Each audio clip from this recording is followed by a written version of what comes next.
Bumaba naman ang bilang ng krimen sa bansa nitong mahal na araw. Ayon sa pambansang pulisya, generally peaceful ang naging pagunita ng Semana Santa ngayong taon. Nagbabalik si Micael Aviso.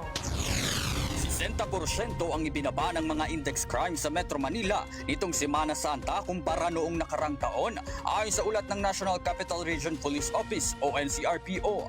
Mula April 14 hanggang 2025, 45 focus crime lang ang naitala kumpara sa 113 noong nakaraang taon.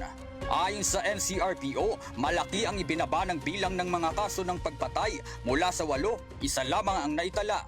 Malaking porsyento rin ang ibinaba pagdating sa ibang krimen gaya ng rape, theft at carnapping. Umakit naman ang case solution efficiency sa 88.89% mula sa 73.45%.